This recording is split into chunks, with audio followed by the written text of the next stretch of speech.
All right, guys. So today I wanted to talk about nosodes and miasms.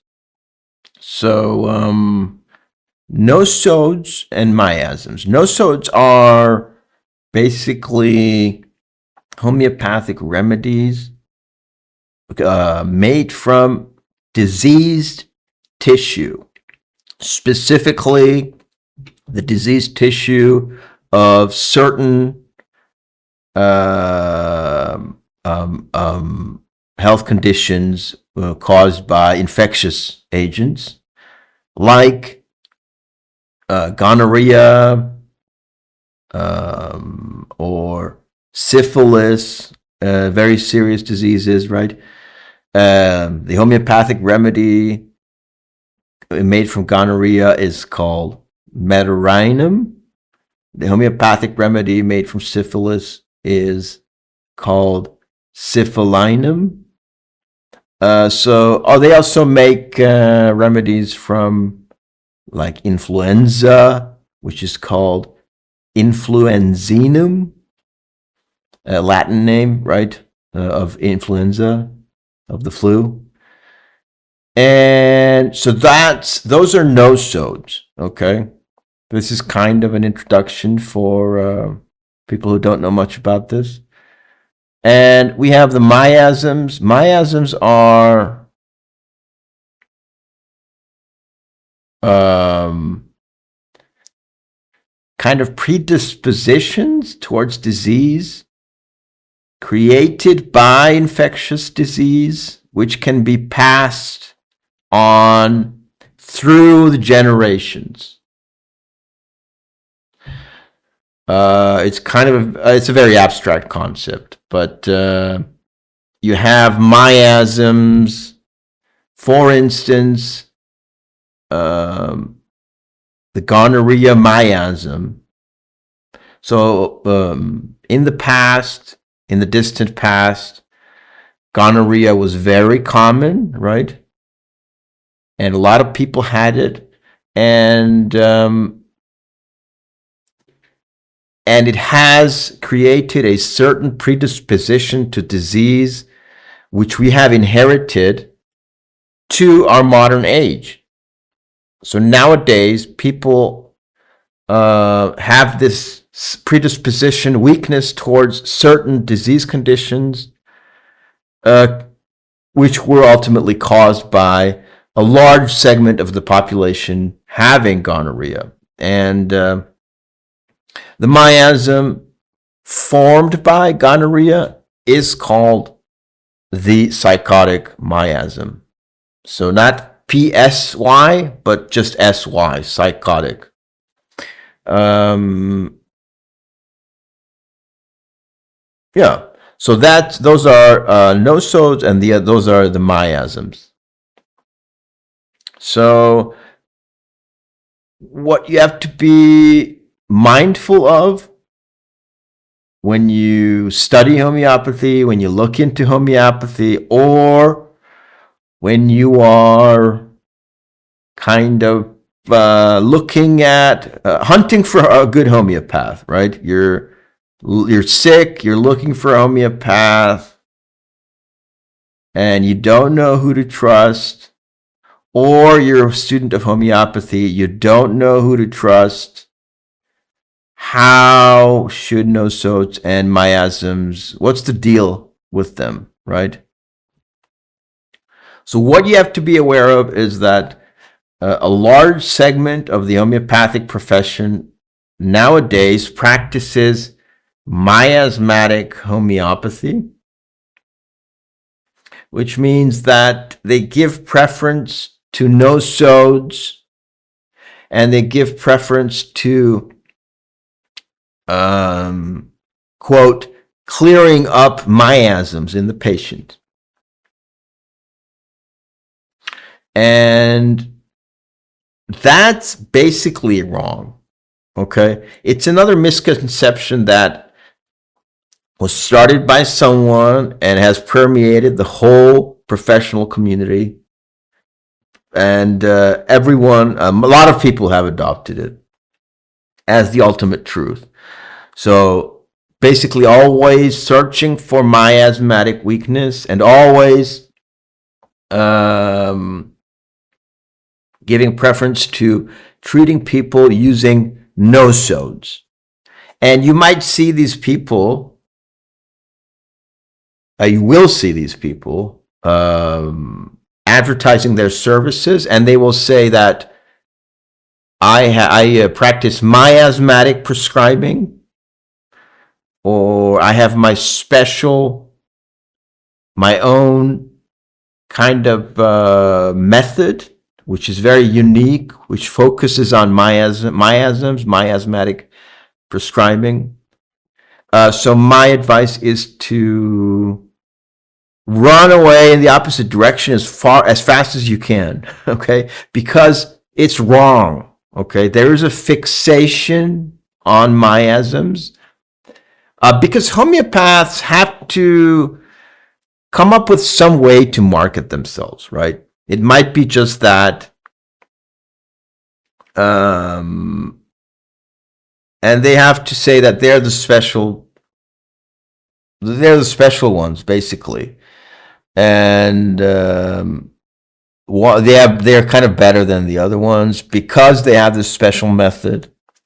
And so I'm going to be looking at Kent today.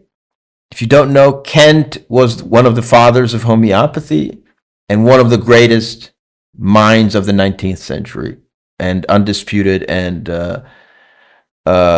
totally beyond our capacity to critique or question or reach his levels of genius. So you kind of have to accept what he says. He's like the Isaac Newton of homeopathy. He's like, the Galileo of homeopathy. So what he says, you can't really question, right? You can't question Hahnemann. You can't question Kent. I mean, in some little things,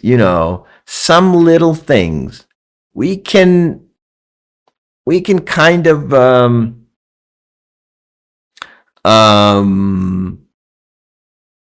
add on stuff to their work. We can kind of supplement their work. And make it just polish their theories towards being even better. We can do that, but it's not really. It's not really gonna be a. It's not a good idea to question them, like question their basic principles and ideas and the fundamental laws that they establish in their works. It's just not a good idea, okay? So what does he tell us? The no-so tendency is becoming altogether extravagant. I have known Meteorinum to be given and fail where Thuya would have cured promptly, because the symptoms were predominantly Thuya and not Meteorinum. It is a great error to prescribe for the miasm instead of the totality of symptoms. What is he saying here? He's saying that the phenomenon that we observe nowadays was already starting back then. So homeopaths were kind of fixated on nosodes and miasms, and they were using a proto-miasmatic method, and they gave nosodes to clear up the miasms, in quotes, clear up. So basically, the father of homeopathy says that is utter horse manure, okay? We are stressing, or he stresses, the scientific principle of homeopathy, which is that you have to prescribe based on the symptoms of the patient, the outwardly observable characteristics and signs and symptoms, and you have to observe the totality. So that means everything. You have to collect all of these symptoms and then prescribe a remedy. That is the homeopathic method. And miasmatic treatment is wrong.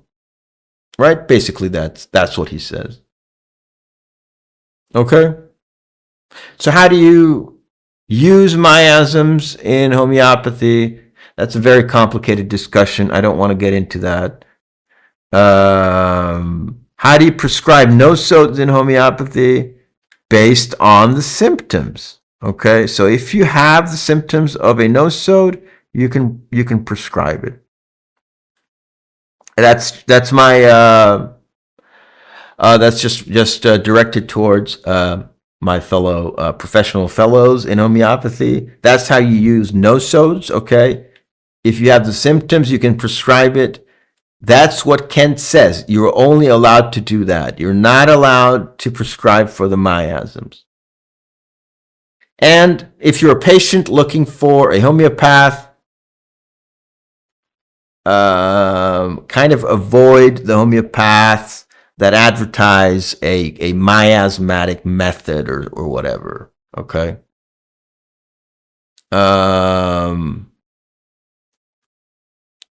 You can also request treatment.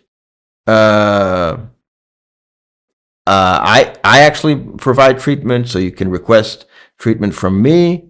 I provide homeopathic treatment, and you can get in touch at or on Telegram right here.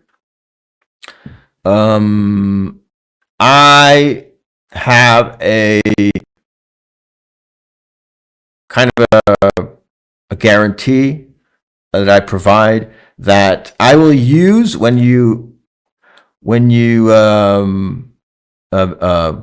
so I provide homeopathic consultations by video calling, and if we do a consultation, I will actually employ this kind of scientific method to analyze your case, your condition, which is described here by Kent.